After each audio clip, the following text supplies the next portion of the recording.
Extermínio programado da população negra. Que se apedaram do marginalzinho preso. A periferia precisa de voz. Palavra Cruzada.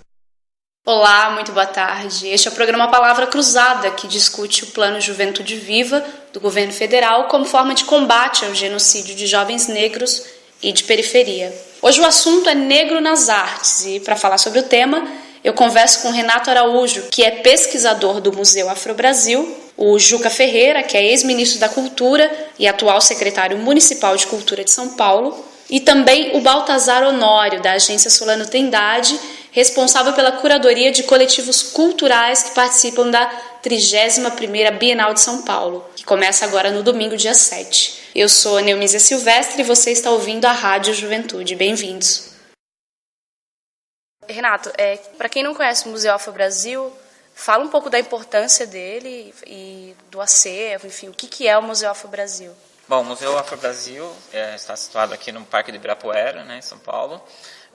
Nós abrimos em 2004, um pouco na esteira da Lei 10.639, que foi promulgada em 2003, que estimula, força mesmo as escolas a ensinarem a arte e cultura brasileira de origem africana, cultura africana e cultura afro-brasileira. E o museu, na verdade, foi fundado pelo artista plástico Emanuel Araújo, em 2004, mas ele tinha já a ideia de formar esse museu muitos anos antes, décadas antes. Ele já vinha recolhendo alguns objetos de cultura africana, de cultura afro-brasileira, seja artistas afro-brasileiros mesmo, ou artistas brancos que faziam uma obra de arte que tinha uma ligação com a cultura, com a raiz africana, e ele já tinha essa ideia de formular esse museu. Em 2004, a convergência política com as ideias dele acabou acontecendo. Nós vamos comemorar hoje, esse ano, em outubro, 10 anos de permanência no museu. Então, a importância do museu é a gente tentar mostrar que as nossas ligações e as nossas heranças culturais com a África. Nós temos ligações genéticas, nós brasileiros temos ligação genética, em primeiro lugar, porque quando os portugueses chegaram, eram só homens que vinham, não havia mulheres brancas aqui durante décadas, no começo da colonização portuguesa no Brasil, ou da exploração portuguesa no Brasil. Esses homens ficavam meses, ou às vezes anos fora de casa, e eles se relacionavam com as indígenas e posteriormente com as africanas. E nós brasileiros já nascemos desde o início com essa forte miscigenação. Então, do ponto de vista genético, essa herança africana é também muito forte. Mas também do ponto de vista cultural. Isso é um outro lado que é importante também ressaltar. No início desse Brasil colonial, os trabalhadores braçais também eram artistas, alguns deles. E então, todo o processo do barroco, toda a tradição das artes plásticas brasileiras, mesmo na área da música, por exemplo, a maior parte dos compositores eruditos da época eram negros, porque tinha essa ideia de que o artista tinha que ser um trabalhador, não havia esse glamour que a gente tem hoje, o artista praticamente é um deus, mas naquela época não, naquela época o trabalhador e o artista eram a mesma pessoa. Então, dentro da história do Brasil, essa herança das artes, seja plásticas, a música e outras, tem uma forte ligação com a herança africana, Então, o nosso museu a gente tenta mostrar um pouco isso, o quanto a história do Brasil, na verdade, ela foi permeada pela herança africana, e a gente tenta mostrar que essa herança é uma herança para nós que somos negros, mas também é uma herança que é para todos os outros tom de pele. A gente quer mostrar que a cultura negra, na verdade, é a cultura brasileira.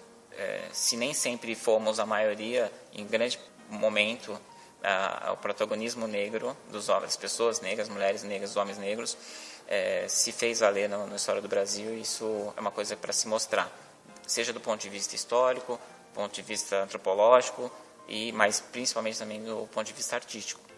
Então, o museu de arte, de história e de memória, que tenta mostrar, sob a perspectiva do negro, o que é essa história do Brasil. Não tem uma ordem cronológica, por exemplo. Vocês podem trazer um artista mais contemporâneo. Isso. Como um artista. O museu é dividido geralmente em núcleos, chama de núcleos. tem o núcleo de arte africana, né, com obras de arte africana, sejam máscaras, estatuetas, etc. Mas temos vários outros núcleos também, né? Tem o núcleo de escravidão, né, que mostra algumas peças da época da escravidão, maquinário e instrumentos de castigo, etc. E temos também outros núcleos que tratam de outros temas, por exemplo, a religiosidade, seja a religiosidade de herança africana, seja a religiosidade católica no Brasil, que é muito fortemente também ligada, né, com as tradições africanas, né? Temos outros núcleos também, além da religiosidade. Temos o núcleo, por exemplo, de história e memória. Que são núcleos fixos, não é? São núcleos fixos, são isso. Todos esses núcleos... Exposições, por exemplo, que vocês recebem. Né? Não. Todos esses núcleos que eu estou descrevendo são núcleos que fazem parte do nosso acervo permanente, né? É uma coleção que está aqui desde 2004 e vai permanecer. E coleção de grande parte do próprio Emanuel também, Isso. Né? É bem interessante notar que ele foi o criador, desenvolvedor do museu, né, idealizador do museu, mas também foi o doador de quase 80% das peças do acervo, né, da nossa coleção de longa duração. Foi ele que doou para o Estado de São Paulo, que em 2009, né, o museu se transformou numa organização ligada ao Estado de São Paulo. Ô, Renato, você acha que a representação do negro nas artes, ela está relacionada, em sua maioria, em qual linguagem? Se é na música, teatro, na dança, na televisão? É difícil dizer isso de modo geral, porque isso é uma coisa que se modifica ao longo dos anos, né? Isso depende muito de como a mídia elege determinados grupos ou modos, né, de fazer arte. Então, isso é um pouco relativo, porque, na verdade, todos os negros ou brancos, a arte sempre esteve presente na humanidade, né? Então, não dá para quantificar exatamente quanto que tem mais ou menos. No entanto, tem do ponto de vista do que aparece, né? A gente percebe que na música ela é muito forte, muito mais forte, por exemplo, do que nas artes plásticas. Isso já foi identificado lá desde o período modernista, por exemplo. O Mário de Andrade, ele reconhece isso, percebe que na área da música os negros ou descendentes de africanos, de modo geral, né, independente da cor da pele, acabavam se assimilando mais com essa área, a área da música. Talvez tenha raízes históricas fortes, ou talvez a música seja um elemento muito mais íntimo, né, e muito mais fácil de se expressar do que as artes plásticas. Você tem que ter não só a técnica, mas você tem que ter certos instrumentos, né, objetos que fazem ou meios para você exprimir a sua arte, né? E tem também o mercado, né? O mercado é uma coisa que força um pouco ou limita, né, determinados grupos de artistas a fazerem arte de acordo com determinados padrões, e eventualmente a maior parte da população negra do Brasil não atingiu o nível social ou econômico suficiente para atingir determinadas classes ou padrões de arte que geralmente são impostos, né? Mas não significa que não tivemos artistas negros da área das plásticas. Pelo contrário, a gente está com um museu aqui que tem 15 mil metros quadrados, 3 andares, justamente para mostrar isso. Mostrar que houve, sim, muitos e até artistas de descendência africana, né, ascendência africana. Então, são inúmeros nomes aí, desde o barroco, né? Tem o Aleijadinho, o Manuel da Costa Taíde, tem vários exemplos de artistas, né, que têm algum tipo de herança africana, ou sendo negro ou não, mas essa tradição africana acabou sendo fortemente incluída, né, dentro dessa cultura brasileira, a ponto de a gente não conseguir mais saber onde começa uma e onde termina a outra. E da produção contemporânea atual, você destaca alguém? Sim, nós temos vários artistas com linguagens bem diferentes, né? Poderia citar 3 nomes, por exemplo, que me atraem muito, né? Rosana Paulino, né? Uma artista que tem uma facilidade com a linguagem das plásticas, e ela também tem uma forte ligação com a questão afro-brasileira, né? Muitas das obras dela, ela expressa essas questões. Ela se não me engano, é paulista mesmo. E, enfim, a obra de arte dela é muito, muito forte. Eu gosto bastante das peças dela.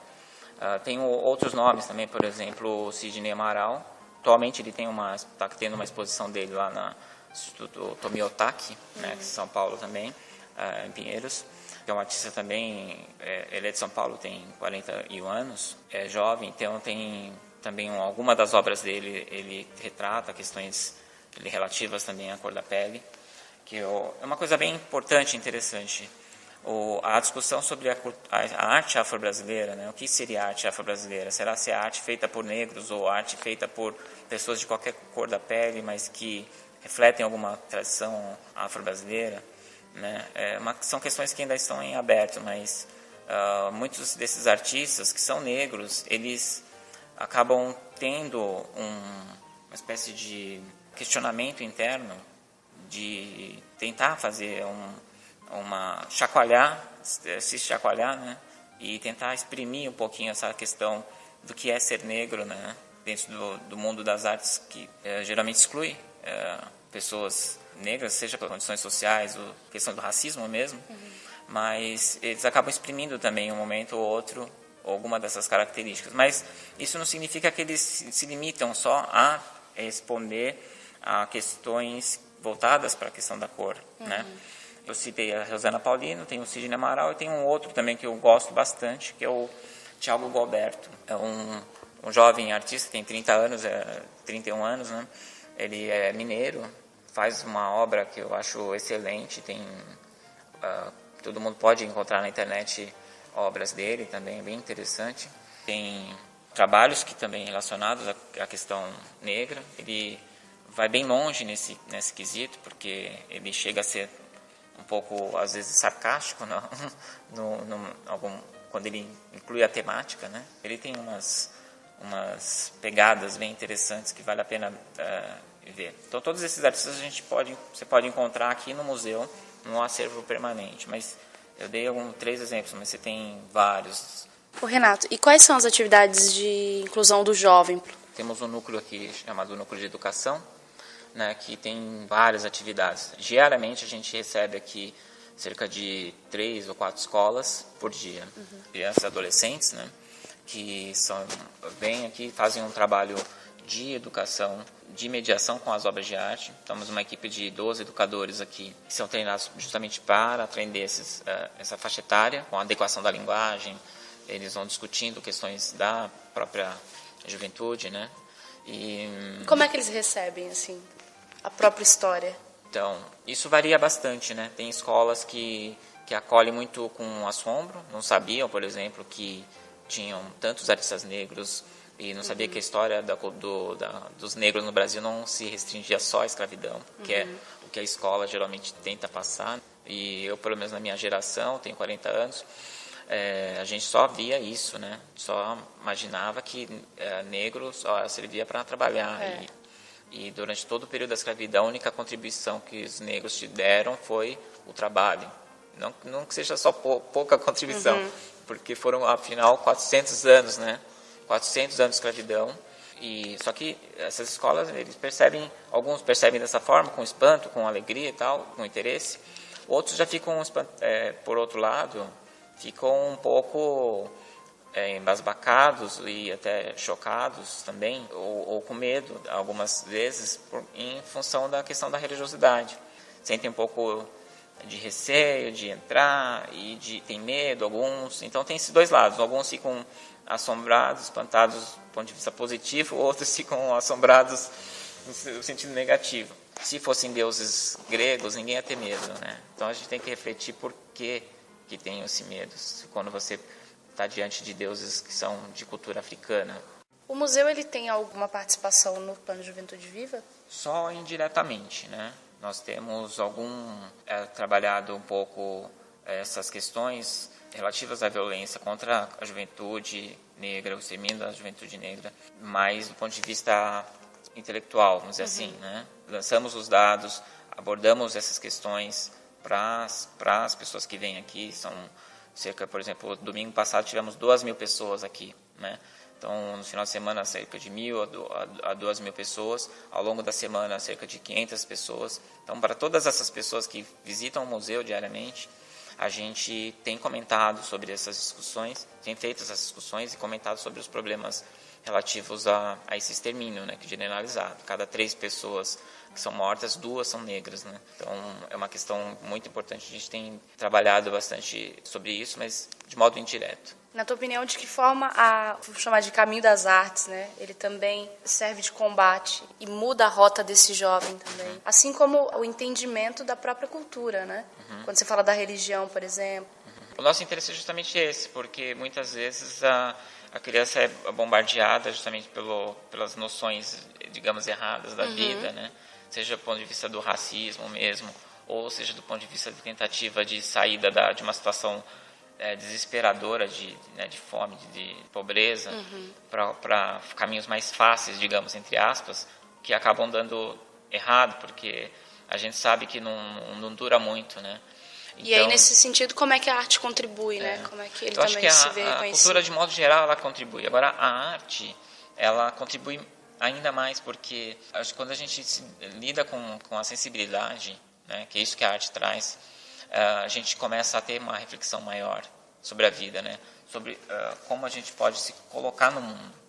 A maior parte das pessoas, elas não querem ficar na situação, seja de pobreza ou de violência, né? Então, à medida que você cria condições de sensibilidade, a pessoa consegue encontrar melhores saídas para condições que são degradantes, né? Não que a pobreza em si seja degradante, mas determinado nível de pobreza, ela te traz certa incapacidade generalizada de saída, né?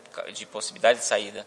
Eu acho que as artes, elas contribuem para essa percepção, né, do indivíduo e o estímulo para ele se realizar e também se encontrar, né, dentro da sociedade. Não há muitos trabalhos voltados para a juventude, né? Quando são programas muito pequenos, então há uma possibilidade de generalização disso quando você traz essa juventude para os museus também, mostra outras formas, né, outras características, né, outras possibilidades de vida, e isso eu acho que contribui lá dentro para ele em algum momento se espelhar, né, nessas grandes personalidades aí como Carolina Maria de Jesus, por exemplo, que foi uma escritora negra, né, que só tinha até o 2º ano do primário, né, mas conseguiu escrever uma literatura belíssima, né, que o Quarto de Despejo, por exemplo, o livro principal dela, mostra o quanto ela sofreu a fome, foi catadora de papel, e quanto, como uma mulher negra, ela foi discriminada, e ela conseguiu exprimir isso em formas artísticas, né? Eu acho que eu percebo que a sensibilidade que ela teve ao desenvolver a literatura dela, ela conseguiu superar determinados tipos de imposições sociais que ela recebeu, né? Imposições negativas.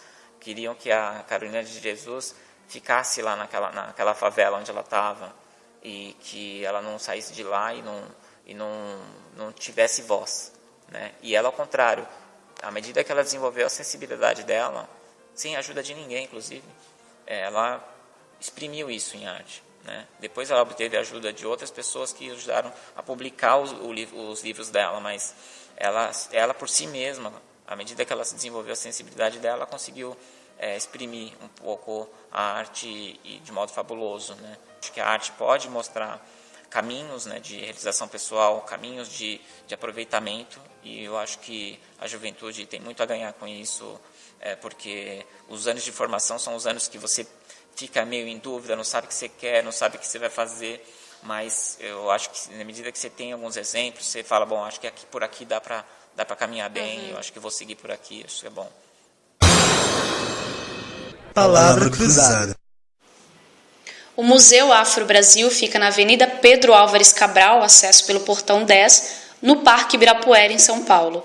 Funciona de terça a domingo, das 10 às 5, e a entrada é gratuita.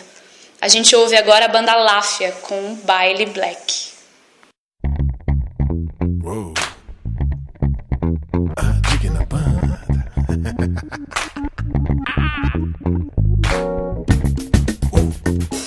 Pode chamar de nostalgia, Saudade dos bailes de quintal, dos bailinhos, charme. pode chamar de saudosismo. E não é querendo separar, mas quem não colou, não colou. Quem não dançou, não dançou. Vem! Nas voltas do baile black, deixa moleque, eu tô lá.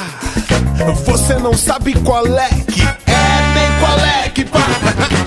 Nas voltas do baile black, deixa moleque, eu tô lá. Você não sabe qual é que é, nem qual é que pá. Você não sabe qual é que é. Você não sabe qual é que pá. Você não sabe qual é que é. Você não sabe qual é que pá. Você não sabe qual é que é. Você não sabe qual é que pá. Você não sabe qual é que é. Você não sabe qual é que pá. Na minha época tinha Newton Tom, Clube da Cidade Radial. Você andava pela cidade e via os lambi-lambis nos muros, que legal. Tem que chegar junto, tem que saber dançar. Você não sabe qual é que pá. Você não sabe qual é que é. Você não sabe qual é que pá. Você não sabe qual é que é. Você não sabe qual é que pá. Você não sabe qual é que é. Você não sabe qual é que pá. Você não sabe qual é que é. Você não sabe qual é que pá.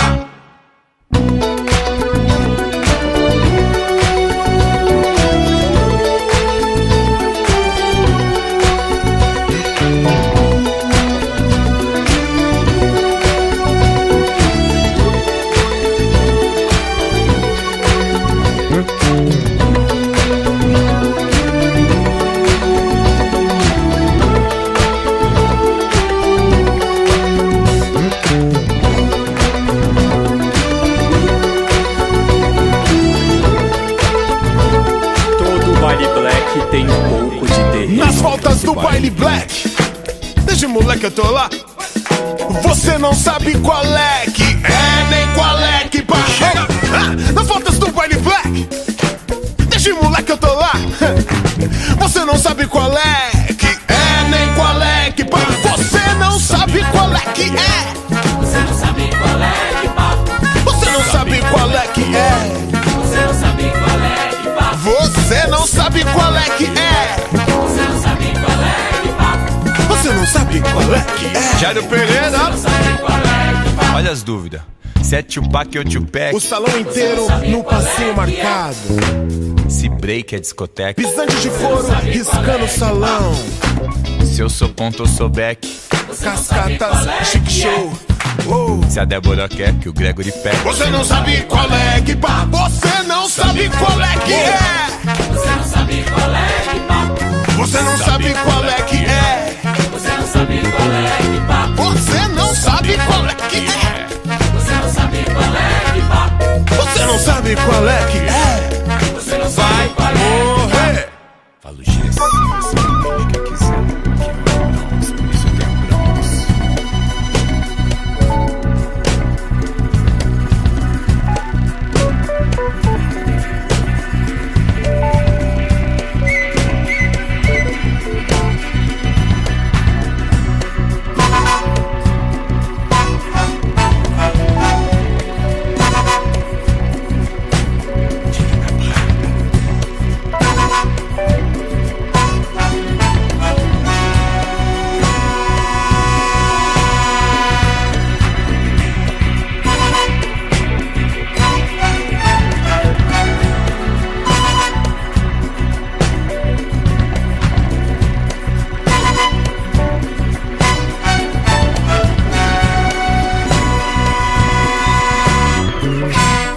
Nas voltas do baile black, desde moleque eu tô lá. Você não sabe qual é que é, nem qual é que pá. Nas voltas do baile black, desde moleque eu tô lá. Você não sabe qual é que é, nem qual é que pá. Palavra cruzada. De volta ao programa Palavra Cruzada. Eu sou Nilmísia Silvestre, da Rádio Juventude, e converso agora com Juca Ferreira, atual secretário municipal de Cultura, direto do Centro Cultural São Paulo. Juca, então, primeiro pensar como é que a arte ela contribui para a redução dessa mortalidade. A arte pode contribuir.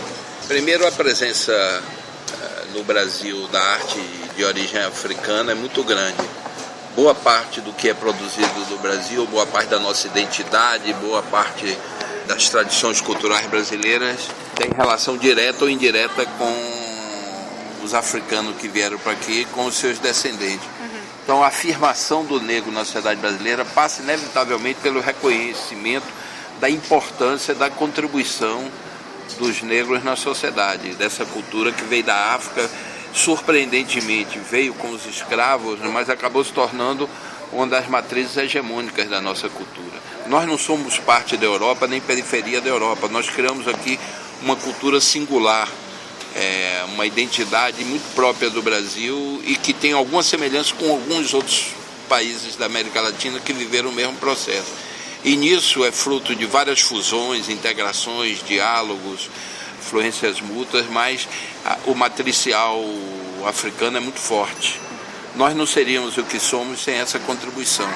Então isso é um legado para a valorização do negro na sociedade e precisa ser acionado. Às vezes os militantes têm um pouco de receio de utilizar. Eu acho ao contrário, tem que assumir de que nós não seríamos o que somos e boa parte do melhor que nós somos advém dessa contribuição.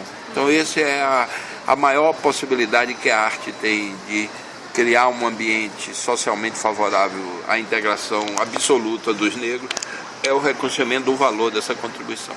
Certo, e aí para esse jovem que está lá na periferia, o quanto a arte também atrai, vira um caminho, um estímulo para que ele não vá de repente por outros caminhos que possa torná-lo índice dessa mortalidade. Olha, a arte dignifica as pessoas, qualifica as relações sociais, cria um ambiente mais humano, possibilita que as pessoas desenvolvam subjetividade complexa. Então eu acho que educação de qualidade para todos e acesso pleno à arte e à cultura são duas metas incontornáveis do Brasil democrático. E para o jovem da periferia isso é fundamental, porque a periferia é exatamente onde moram as pessoas que foram excluídas, deserdadas, que são tratadas de uma maneira desqualificada pelo sistema. E o Estado democrático tem a obrigação de corrigir isso e desenvolver políticas afirmativas que possibilitem de que esses jovens negros se integrem plenamente na sociedade e tenham acesso aos mesmos direitos que os outros têm. E aí, nesse sentido, o Plano Juventude Viva, ele tem a sua relevância, mas ele por si só, ele é suficiente ou não? Não, nada é suficiente. Por mais que a gente faça, a sociedade ainda fica devendo, porque são mais de 500 anos de desigualdade. O Brasil foi o último país a abolir a escravidão. Nós tivemos aqui a abolição da escravatura foi absolutamente insuficiente e imperfeita, que apenas liberou os africanos e os descendentes de africanos das senzalas, mas essas pessoas foram morar nas favelas, nas periferias. As primeiras favelas advêm exatamente desse período, e a liberdade, que é uma conquista importante, ela não veio acompanhada de políticas que de fato possibilitassem a integração. Então a gente tem mais de 500 anos aí de uma história de desigualdade que precisa ser corrigida. Então tudo que fizer ainda é pouco. Como eu falei antes, da participação desses coletivos de periferia pela primeira vez numa Bienal de Arte de São Paulo. Isso é um pouco fruto de uma luta do movimento negro no Brasil, que vem desde a década de 70 consolidando uma presença política da juventude negra na sociedade, vem lutando por direitos, por igualdade, o combate ao racismo e à discriminação. E nós demos uma contribuição quando fomos do Ministério da Cultura, não só valorizando a cultura que é feita na periferia, mas criando meios para que eles pudessem ampliar o seu trabalho.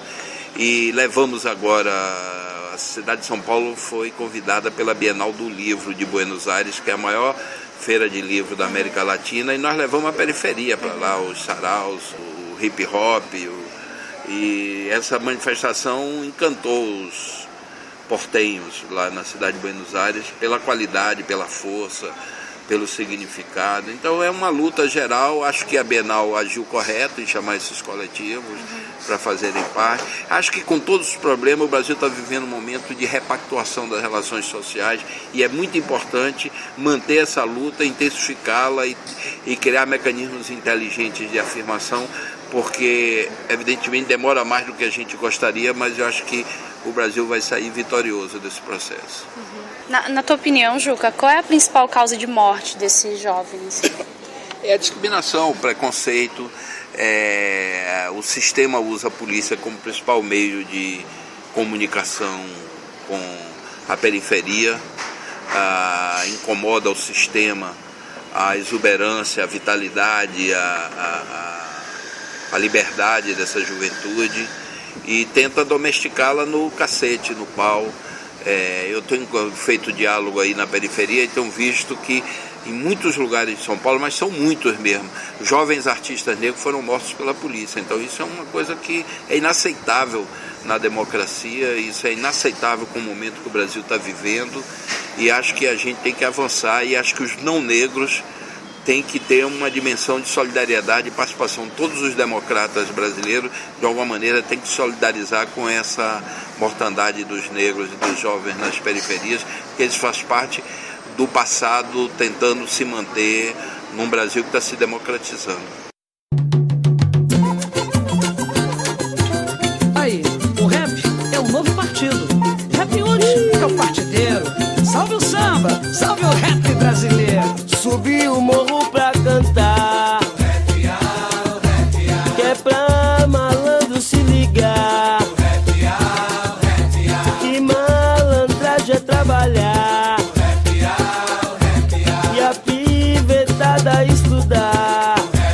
Aí, não tenho toda a malandragem de Bezerra da Silva, nem um canto refinado de Paulinho da Viola. Sou só mais um neguinho pelas ruas da vida, quer se divertir, fazer um som e jogar bola. Rap rude sou eu, do jeito homem. Eu tô com o microfone, é tudo no meu nome. Sou Possemente Zulu, se ligar no som. Sou negrão, certo sangue bom. 20 de novembro temos de repensar a liberdade do negro. Tanto teve de lutar, o negro não é marginal, não é perigo. Negro ser humano, só quer ter amigos. Na antiga era o funk, agora é o rap. Vem puxando o movimento com o negro de talento. O negro é bonito quando está sorrindo, como versou Jorge Ben. O negro é lindo e é por causa disso tudo que estamos aqui. Se falam mal do negro eu não tô nem aí, pois já briguei muito, já falei demais. Mas o que o negro quer agora realmente é a paz, andar na rua no maior sossego, constituir família, ter o seu emprego, como o grande Otelo, João do Pulo, B.B. King e o Blues, Raul de Souza, Miles Davis, improviso no jazz, Pixinguinha e Catola, velha guarda do samba, Luiz Melodia, Milton Nascimento, dois bambas vieram metralhas com o rap abolição, falando do negro e de sua opinião, pois muitos negros já percorreram a trilha do sucesso, Jackson do pandeiro, Candeia, Aniceto, Zomba, festa da raça com Martim e a Vila, no ano do centenário, Grande Maravilha e a rainha do samba, Clementina de Jesus que já partiu pra melhor, Esquelé, Divina Luz e no futebol temos Rei Pelé, Garrinchar de pernas tortas num perfeito balé. Sou negrão, sou negrão, sou negrão, sou negrão. Luiz Gonzaga era preto, era o rei do Baião. Jair Rodrigues disparou no festival da canção. Dele com a bola, mais que um dom. Preto quer trabalhar, não quer meter o oitão. Futuro, presente e passado, realmente jogados. Fizemos a história, perdemos a memória. Temos nosso valor, temos nosso valor. Bob Marley, paz e amor, diamante negro do gol, de bicicleta. Leônidas da Silva, craque da época. O Malcolm X daqui, zumbi, temos de exaltar. Em Palmares teve muito de lutar. Martin Luther King com a sua teoria. Estados Unidos, movimento explodir. Apartheid, um por todos e todos por um. Nelson Mandela sem problema nenhum. Sou negrão, sou negrão, sou negrão, sou negrão. Ilha Eulodum, e aí Mano Brown. Trio Elétrico Bahia, Carnaval e Bumerel e Jamelão. E aí Mangueira, luta marcial, joga capoeira. Negra mulher, preta dandara. Esse Brandão, Jovelina, Ivone Lara, cabelo rasta, dança afoxé. Anastácia Benedita, muito axé. Djavan e o seu som genial, o rei do balanço, o Messi James Brown. Também falando de maninhos que não aceitam revide. Aqui vai o meu alô pra DJ 1 Itaíde. A reunião da grande massa black acontece aqui nos versos do samba rap. Na intenção de ver um dia o negro sorrindo, Gilberto Gil e Tim Maia o síndico. Não esquecendo de falar de Sandra Sá, com os seus olhos coloridos fez a massa balançar. Sou negrão, sou negrão, sou negrão, sou negrão. DMN decretou que todos têm medo. 4P, poder para o povo preto. Não o poder do dinheiro, não há corrupção, sim o poder do som. Revolução. Como um solo de antes que faz você viajar. Coisa de preto, mano, pode chegar. Brother, vem dançar, porque a dança começou. Pois esse é fundo de quintal. Eu sou negrão, esse é o recado que acabamos de mandar pra toda a raça humana escutar e agitar. Portanto, honre sua raça, honre sua cor. Não tenha medo de falar. Fale com muito amor. Sou negrão, sou negrão, sou negrão, sou negrão, sou negrão. De samba só pra gente banda. Sou negrão, sou negrão. De samba só pra gente banda. Só vai pra todos os irmãos da minha raça, mano, mano. De samba só pra gente banda. Agradecer aqui a presença de Leci Brandão, grande dama do samba. Muito obrigado.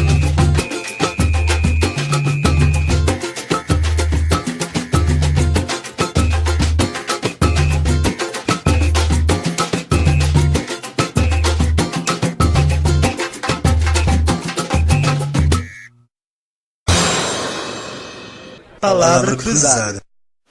A gente recebe aqui hoje o Baltazar Honório, que é músico, poeta e agitador cultural e está há 2 anos na agência Solano Trindade. Boa tarde, Baltazar. Boa tarde. Bem-vindo à Rádio Juventude. É um prazer estar aqui. Vamos ver o desenrolo das ideias aí. Ô Baltazar, conta para o nosso ouvinte que não conhece, nunca ouviu falar, o que é a agência Solano Trindade, lá na Zona Sul. Então, eu costumo dizer que um aglutinamento de ideias e camaradas lá. A gente sentiu que era necessário juntar uma galera consciente para fazer a captação de recursos, para a gente poder fomentar a galera da quebrada, assim, as pessoas que a gente sempre teve um contato. A agência Solano Trindade, na verdade, ela faz esse trabalho, ela vai captar recurso e dentro desses editais e depois vai atrás da galera para que a gente possa desenvolver o projeto fomentando todo mundo, entendeu? O projeto Redes é um desses que a gente está passando agora, que teve o Festival Percurso, que tem a ideia de fomentar e dar tipo apoio para 40 empreendimentos culturais com base em economia solidária, entendeu? A gente faz esse tipo de trabalho, articula também eventos culturais e atividades socioculturais dentro da periferia, na Zona Sul. E de qualquer outra galera que acoplar, quiser fazer com a gente está sempre aberto para essas ideias. E hoje vocês têm um número assim de quantidade de coletivos ou de pessoas que participam? Então, a gente movimenta aí dentro desses eventos aí por volta de, sei lá, assim, como eu posso dizer, tem 40 empreendimentos, né, do último que a gente fez. A gente tenta fazer com que esse trabalho ele seja voltado para a periferia de uma forma sem custo algum. E há quanto tempo que existe a agência? Você está lá há 2 anos? A agência já tem quase 10 anos aí batendo já, provavelmente, É uma ideia já muito antiga. A gente divide lá Compartilha Espaço com a União Popular de Mulheres. O Thiago Vinícius, que ele é um dos articuladores, ele já é militante da União Popular de Mulheres há esse tempo todo. E junto com o Rafael Mesquita, eles criaram essa ideia e foi uma coisa muito democrática, mas excesso de democracia, às vezes, numa situação dessa é meio complicado. Mas eu acredito que a gente está indo até que bem, pelas propostas que a gente tem, né? A gente está conseguindo chegar nas pessoas e a galera está curtindo fazer junto com a gente. E quais são as atividades que envolvem o jovem da periferia da Zona Sul ou de outras regiões da cidade? Então, a gente costuma também fazer algumas parcerias, do qual a gente faz palestra, faz formação de grupo lá de jovens e paga bolsa para que eles participem. Na verdade, a gente tem uma filosofia muito louca, assim, em relação aos jovens, porque a ideia do que se tem hoje é de que a juventude saia da rua, e a gente é uma galera criada na rua. Então a gente quer que a rua seja acessível. Então às vezes nem sempre a ideia é tirar essa molecada da rua. A gente faz umas oficinas, a gente passa um conhecimento e a gente leva a molecada para a rua, entendeu? Para ver na prática ali realmente o que a gente está fazendo. Como eles o acesso às vezes é muito restrito, a gente criou uma forma da galera, tipo, a gente ir atrás de se publicar o que está rolando, entendeu? Para que as pessoas entendam o que está rolando, esse trabalho social, entendeu? Justamente na quebrada desses meninos que a gente tem ali fazendo essas oficinas, né? Tem uma visão muito forte na juventude, porque a gente também foi esses jovens, né? Essa galera que não teve esse acesso. E os que conseguiram, depois de muito tempo, ou já tiveram acesso a isso, está começando a pensar numa forma mais coletiva de se criar uma relação cultural e sociocultural dentro da periferia, né? Porque mesmo que ele não tenha nada para fazer de arte, a gente vai tentar ali achar nele alguma coisa que ele possa fazer dentro ou fora desse contexto. E potencializar isso. Lógico, porque ninguém está fazendo oficina de hip hop, muito criticado a oficina de hip hop, então agora todo mundo quer ser DJ, agora todo mundo quer ser b-boy. Não, cara, a gente está fazendo ali um complemento que eu gostaria até que tivesse dentro da pedagogia estadual e municipal de ensino. Sacou? Você buscar na fonte, a ideia da Solano Trindade, frase do Solano Trindade, é buscar na fonte e devolver ao povo em forma de arte. E que dessa forma a gente pode fazer qualquer outra coisa. Saber que o menino ele não quer fazer hip hop, mas ali dentro ele pode criar um conhecimento do qual ele mesmo se conheça. E saiba que ele vai sair dali com aquela diretriz de vida, sabendo quem ele é, que é o mais importante. Perceber isso no jovem, mesmo que esteja fazendo oficina do que seja. Tem muitas lá que a gente está fazendo agora de regionalização e mapeamento, que é muito bom para os moleques se regionalizar e se localizar dentro da quebrada que eles estão. Até por mapa ou até mesmo indo no espaço físico, né? Então, eu acho que esse é um trabalho que está sendo feito. É importante, a longo prazo vai ter um resultado muito bom para a periferia em si, tá ligado? Mas sozinho não muda muita coisa. Os recursos de qualquer tipo de política pública, que seja para a periferia ou para qualquer outro lugar, eles passam por muitas instâncias até chegar de verdade aonde necessita. Se não tiver gente que nem a Agência Solano Trindade, qualquer outros coletivos que estão se unindo para fazer alguma coisa pela molecada, e batendo os projetos por eles, chamando eles para fazer essa parada, entendeu? Não chega nunca. Não chega. Ô Baltazar, fala um pouco pra gente como é que está sendo a participação da Agência Solano Trindade nessa Bienal de Artes de São Paulo. Então, há 2 anos atrás, a gente foi convidado para fazer algumas apresentações de saraus lá dentro. E esse ano, chegaram até nós pedindo para que a gente fizesse a curadoria da galera da periferia. E a gente foi procurar a galera que a gente tem acesso e as que dão acesso para que nós façamos esse tipo de trabalho, e a gente chamou. Então, o que vai acontecer? A Agência Solano Trindade, junto com os outros coletivos, vão fazer. No domingo, a gente faz uma abertura com um espetáculo que a galera está chamando de Flash Mob, que tem a minha participação, fazendo uma poesia, o Periferias Ancestrais, Éter e Terras e Esculturas Sonoras, né?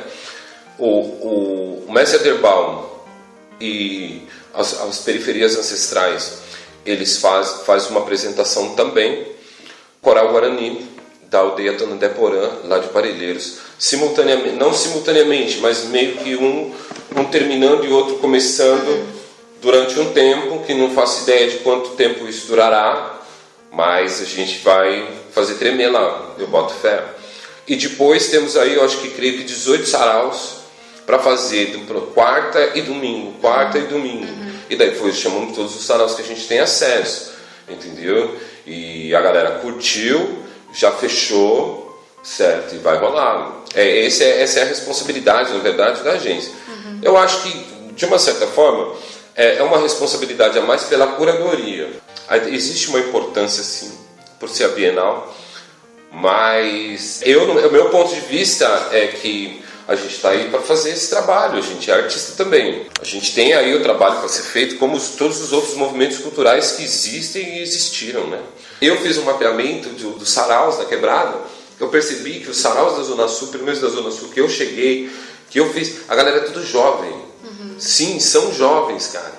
O sarau preto no branco, lá no Jardim São Luís, lá, que é feito no Bloco do Beco, que tem, além dos caras terem o sarau preto no branco, eles têm o dub, que eles fazem uma vez por mês também. Esses meninos, eu fui fazer uma atividade cultural lá, com base em economia solidária. O local que eles fazem sarau fica lotado de jovens com menos de 25 anos. Você está sacando? Num sábado à noite. Você contar mais de uma centena ali de cara no meio da favela. Esses caras deviam estar lá no pancadão, não era, cara? Olha só, isso é só um. Todos os outros, você vê a molecada muito nova, com abaixo de 25, de 30 a 25 anos, é isso. Essa galera, quando tiver 40, 45, tipo eu, assim, ó, já vai estar numa outra vibe, já vai estar num outro patamar. É isso que eu quero ver, que a revolução ela seja feita assim, porque a gente não vai salvar todo mundo, meu, tá ligado? Vai ter sempre uma margem de erro. É claro que a gente gostaria de poder tirar aquele cara do olho do furacão, entendeu? a gente muda em volta dele e ele também muda junto, sacou? Porque os moleques continuam no convívio ali. Eles estão ali dentro da favela, eles passam, são amigos deles, entendeu? Eles vão ter esse contato. Vendo a mudança do cara para uma outra viés, que seja cultural, social, e pá, o cara acorda também. E o plano Juventude Viva, assim? Quais ações poderiam colaborar? O que você pensa sobre o plano? Olha, eu vou ser bem honesto. Eu tenho pouco conhecimento sobre o que diz o plano do Juventude Viva, certo? De propósito, porque eu acredito que existe justamente aquilo que eu estava falando sobre o fato de toda essa morosidade, né? Para que o recurso chegue até onde é necessário mesmo, né? A política pública, independente do projeto, é muito moroso e muito complexo para quem realmente necessita, para que ele possa acessar automaticamente, certo? Quando se depende de alguém, é a burocracia de um SUS, por exemplo. E nessa parte é um texto que um moleque não tem, está na 5ª série, na 9ª série, que seja. Ele ainda tem uma dificuldade tremenda para entender o que o cara está pedindo para ele ali, certo? Muito longe da realidade dele, para ele conseguir entender ainda. Ele não está tendo acesso a isso. Vai demorar 10 anos para ter a própria identidade. Fica muito revoltado depois que saca, né? É um processo muito longo. Tenho só consciência de que não vou ver isso em vida. Um mecanismo que exista um mecanismo do qual abrevie ao acesso ao recurso ou uma política pública que amenize o sofrimento do povo diretamente. Quer deixar algum recado aqui para os ouvintes da rádio? Um convite, de repente, para a Bienal? Eu queria pedir para a galera chegar no domingo, né? Domingo, 4 horas da tarde, a gente vai fazer uma apresentação lá.